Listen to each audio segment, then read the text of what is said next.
আসসালামু আলাইকুম বন্ধুরা, রুকসানা ফ্যাশনে স্বাগত জানাচ্ছি। আমি রুকসানা হাসান।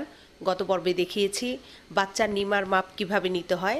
আজ আমি দেখাবো বাচ্চার নিমার মাপ নিয়ে কিভাবে জামা কাটতে হবে এবং সেলাই করতে হবে। আশা করছি সম্পূর্ণ ভিডিওটি আপনারা দেখবেন। তো চলুন বন্ধুরা, এটা আমরা কিভাবে কাটবো এবং সেলাই করব তা দেখাই। এখানে যে কাপড়টা আছে এটা দুই ভাঁজ করে রাখা আছে। কাপড়টাকে প্রথমে আমরা বডির যে মাপটা হবে সেই অনুযায়ী আমরা এটাকে আরও একটা ভাঁজ দিব। সব সময় খেয়াল রাখবেন বডির মাপ যা হবে সেই অনুযায়ী কাপড়টাকে চার ভাঁজ করে ফেলতে হবে। আপনি ইচ্ছে করলে কিন্তু এখানে অনেকগুলো কাপড় আছে যে আরও বেশি করা যায়, কিন্তু সবচেয়ে সহজ পদ্ধতি হলো আপনার বডির মাপ যা হবে সেই অনুযায়ী যদি আপনি কাপড়টা ফেলেন তাহলে কাপড়ও অপচয় হবে না এবং সঠিকভাবে আপনি কাপড়টা কাটতে পারবেন। তো এখানে আমাদের বডির মাপ আছে 20 ইঞ্চি, তাহলে এটার 4 ভাগের 1 ভাগ হবে 5 ইঞ্চি। তো সেই অনুযায়ী যদি আপনারা যে কোনো বডির মাপ নেন না কেন এভাবে করে যা হবে মাপ তার 4 ভাগের 1 ভাগ নেবেন এবং সেলাইয়ের জন্য 1 থেকে 1.5 ইঞ্চি পরিমাপ কাপড় বেশি নেবেন। তো বডি ছিল 20 ইঞ্চি, তার 4 ভাগের 1 ভাগ হয় 5 ইঞ্চি, আমরা তার সাথে আমরা আরও 1.5 ইঞ্চি পরিমাপ বেশি নিব। আপনি ইচ্ছে করলে 1 ইঞ্চিও নিতে পারেন। বডির যে মাপ আছে সেই অনুযায়ী 4 ভাঁজ করে কাপড়টা নিব এবং সেলাইয়ের জন্য আরও 1.5 ইঞ্চি পরিমাপ বেশি নিয়ে তারপরে এভাবে করে 4 ভাঁজ করে ফেলবো। এবার আমরা বডির মাপ অনুযায়ী কিভাবে দাগ দেবো সেটা দেখাবো। প্রথমে আমরা লম্বা যা সেই অনুযায়ী মাপটা নিব। এখানে লম্বা আছে 12.5 ইঞ্চি। আমরা প্রথমেই এটা হচ্ছে কাঁধ এবং এটা হচ্ছে নিচের দিক। প্রথমে আমরা 1/2 ইঞ্চির একটা দাগ দিব সেলাইয়ের জন্য। মূল যে লম্বা আছে 12.5 ইঞ্চি আমরা সেখানে একটা দাগ দিব এবং সেলাইয়ের জন্য আমরা আরও 1/2 ইঞ্চি বেশি নিব। নিচে আমরা 1/2 ইঞ্চি নিব, এখানে বেশি কাপড় নিব না। আমরা এখানে যে আলগা একটা কাপড় নিয়েছি সেটা দিয়ে একটু চওড়া করে পাড়ের মতো করে ব্যবহার করব, এর জন্য বেশি কাপড় লাগবে না।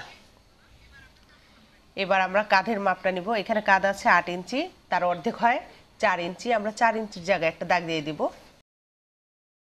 আমাদের ভিডিওটি ভালো লাগলে আমাদের এই চ্যানেলটি সাবস্ক্রাইব করুন এবং বেশি বেশি করে শেয়ার করুন।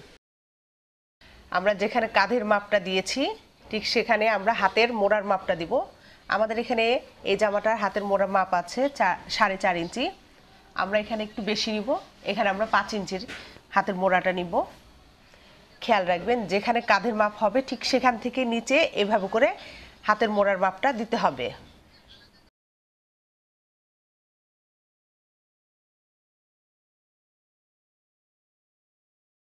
এরপর এটাকে এভাবে করে সোজা করে দাগ দিয়ে ওই কাঁধের উপরে এভাবে করে উঠিয়ে দিব। এরপর আমরা এটাকে রাউন্ড করে শেপ দিয়ে দিব। গলার চওড়াটা নিব 2 ইঞ্চির, এভাবে 2 ইঞ্চির জায়গায় একটা দাগ দিয়ে দিলাম। এবার ডিপটা নিব গলার 1 ইঞ্চি। সামনের গলা কোনো কাটতে হবে না, সামনের গলাটা আমাদের এই জামাটার মতো হবে, যার কারণে সামনের গলা যেভাবে আছে সেভাবেই থাকবে। জাস্ট পিছনের গলাটা কাটতে হবে। পিছনের গলায় আমরা 1 ইঞ্চির একটা দাগ দিলাম। এরপর এটাকে এভাবে করে রাউন্ড করে দাগ দিয়ে নিব। এরপর আমরা বডির মাপটা যা হবে তার 4 ভাগের 1 ভাগ এখানে আমরা দাগ দিব। 5 ইঞ্চির একটা দাগ দিয়ে দিলাম এবং জামাটা মাঝ বরাবর আমরা একটা শেপের জন্য আরেকটা দাগ দিব। এখানে এই শেপটা হলে জামাটা দেখতে ভালো লাগে। 4.5 ইঞ্চির একটা দাগ দিয়ে দিলাম এবং নিচের দিকে আমরা 5 ইঞ্চিরই একটা দাগ দিব। জাস্ট খেয়াল রাখবেন মাঝ বরাবর একটু শেপের জন্য হালকা একটু রাউন্ড করে দেওয়া, জামা দেখতে ভালো লাগবে তার জন্য। আর সেলাইয়ের দাগটা এইভাবে করে সাইডে দিয়ে দিলাম। এখানে আমরা যে 1.5 ইঞ্চি দাগ দিয়েছিলাম এখানে সেই পরিমাপই আছে। নিচের রাউন্ডটা হালকা উপরের দিকে এভাবে করে দিয়ে দিব।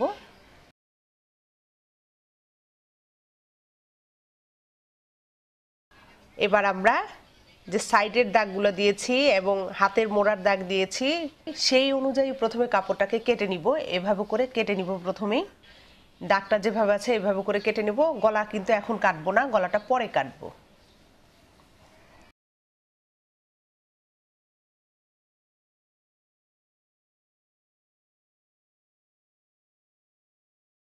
আমাদের ভিডিওটি ভালো লাগলে আমাদের এই চ্যানেলটি সাবস্ক্রাইব করুন এবং বেশি বেশি করে শেয়ার করুন। আমাদের উপরের দিকে কাপড়টা জয়েন্ট আছে, আমরা কাপড়টা এভাবে করে কেটে নিব এবং কাঁধের দিকে 1/2 ইঞ্চি পরিমাপ নিচের দিকে হবে। আমরা এভাবে করে 1/2 ইঞ্চি পরিমাপ নিচের দিকে এভাবে করে একটু বাঁকা করে কাটবো। এবার আমরা দুটো পার্ট আলাদা করে নিব।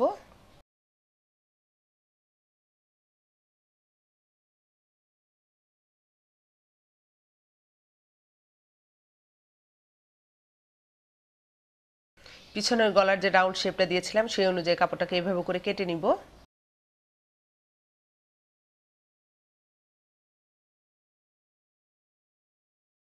এখানে আমাদের চিকন করে পাইপিং বসাবো। এর জন্য আড়া করে কাপড়টা কেটে নিতে হবে এবং হাতের রাউন্ডের মধ্যেও আমরা পাইপিং বসাবো।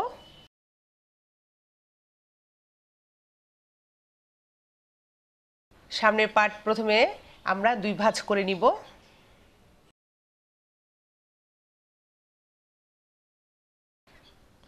সামনের পার্টটা আমরা এভাবে করে 2 ভাঁজ করে নিব। তারপর হাতার যে রাউন্ড শেপ আছে বন্ধুরা, আমরা সামনের পার্টের দিকে শেপটা কেটে নিব। প্রথমে আমরা এভাবে করে 1/2 ইঞ্চি পরিমাপ ভিতরের দিকে এভাবে করে রাউন্ড করে দাগ দিয়ে নিব। এবার আমরা কাঁধের যে 2 ইঞ্চির মাপ দিয়েছিলাম এখানে আমরা এইভাবে 2 ইঞ্চির একটা দাগ দিয়ে নিব এবং এই 2 ইঞ্চি বরাবর নিচের দিকে সোজা করে এভাবে করে দাগ দিয়ে নিব।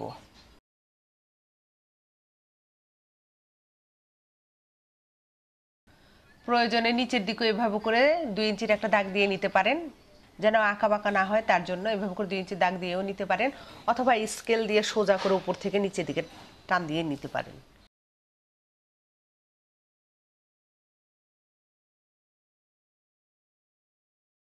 আমাদের ভিডিওটি ভালো লাগলে আমাদের এই চ্যানেলটি সাবস্ক্রাইব করুন এবং বেশি বেশি করে শেয়ার করুন।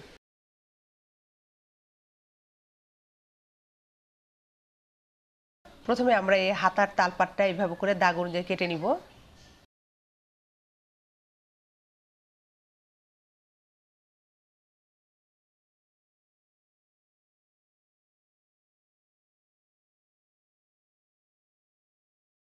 বন্ধুরা, আমরা যে 2 ইঞ্চির চওড়া দাগটা দিয়েছিলাম এই দাগটা আমরা পিছনের দিকেও দিয়ে নিব, অথবা কেচির মাথা দিয়ে এইভাবে করে কোনাও কেটে নিতে পারেন, তাহলে আমাদের সেলাই করতে সুবিধা হবে।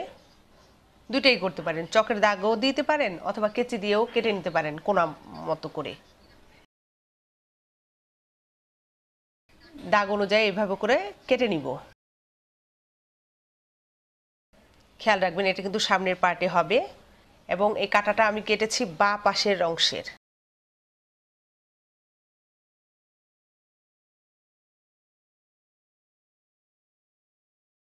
এই যে দুটো পার্ট এভাবে করে বসবে। আমাদের সামনের পার্টটা ঠিক এই যে এরকম হবে এবং সামনের পার্টের কাপড়টা এভাবে হয়ে তারপর বসবে। আমরা যে সামনের দিকে কাপড়টা বসাবো সে কাপড়টা হচ্ছে এটা। এই কাপড়টাকে কিভাবে কাটতে হবে সেটা দেখাবো। বন্ধুরা, আমরা যে কাপড়টা দিয়ে ডিজাইন করব সেটাকে এইভাবে করে সোজা করে প্রথমে এভাবে রাখবো, তার উপরে বডির সামনের পার্টও সোজা করে আমরা এভাবে করে রাখবো। খেয়াল রাখবেন দোনোটা পার্ট কিন্তু সোজাভাবে আছে। এভাবে করে রেখে কিভাবে সেলাই করতে হবে সেটা আপনাদের দেখিয়ে দিচ্ছি। প্রথমে আমরা কাঁধের যে মাপটা আছে সে কাঁধের মাপ থেকে এভাবে করে আমরা প্রয়োজনে এভাবে আরও এভাবে দাগ দিয়ে নিতে পারি। এভাবে করে নিয়ে এভাবে করে তারপর আমরা সাইডে আমরা এইভাবে করে নিচের দিকে এভাবে সেলাইটা করব এবং আমাদের এই সেলাইটা বডির এই সাইড পর্যন্ত এতখানি পর্যন্ত হবে, নিচের কাপড়টা আমাদের এই পর্যন্ত আসবে। এবার আমরা হাতের মোড়ার মাপটা এভাবে করে দিয়ে নিব। খেয়াল রাখবেন বন্ধুরা, দোনোটা পার্ট কিন্তু সোজা অবস্থায় আছে।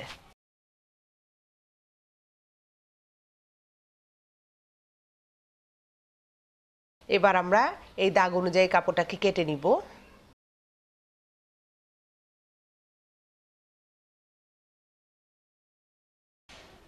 সাইডের যে বাঁকা কাপড়গুলো আছে এইভাবে করে কেটে নিব।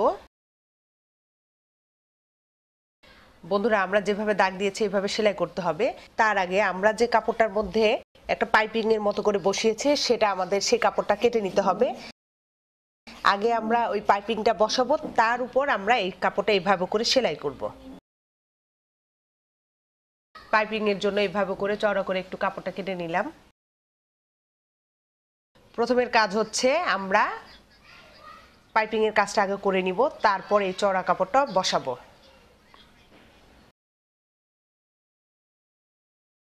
আমাদের পাইপিং বসানো হয়ে গেছে। এবার আমরা চওড়া যে কাপড়টা কেটেছি সেই কাপড়টাকে বডির সামনের অংশে রেখে তার উপরে এভাবে করে কাঁধের এখান থেকে আমরা সাইড নিয়ে এভাবে করে সেলাই করে নিব।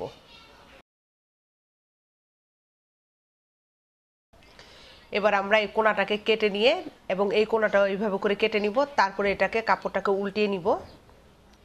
এভাবে করে কোণা কেটে নিলে কাপড়টা সুন্দর মতো বসবে।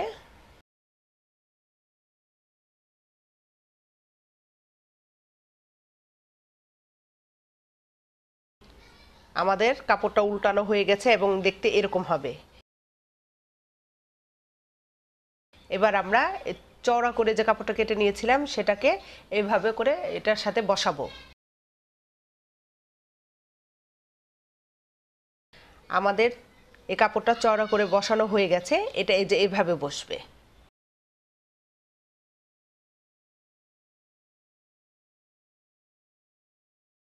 আমরা এখানে চিকন করে পাইপিং বসিয়ে নিয়েছি। এরপর আমরা সামনের পার্ট এবং পিছনের পার্টের কাঁধ জয়েন্ট দিব।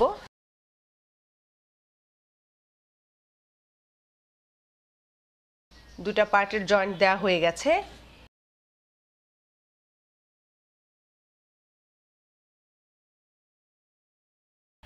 এবার আমরা হাতার এই মোড়ার মধ্যে পাইপিং বসাবো। এই পাইপিং বসানোর জন্য আমরা আড়া করে কাপড় কেটে নিয়েছি একটু চওড়া করে, এবং এই পাইপিংটা বসাবো বডির কালার যেটা আছে সেটা দিয়ে। পাইপিং এর কাপড়টাকে এভাবে করে ডাবল করে নিয়ে সাইডে এভাবে করে সেলাই করে তারপর কাপড়টাকে উল্টিয়ে দিব।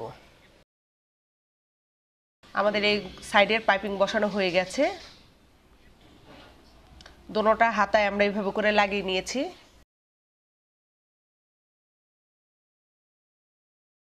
এবার আমরা বডির সাইডের দুইটা পার্ট সেলাই করব।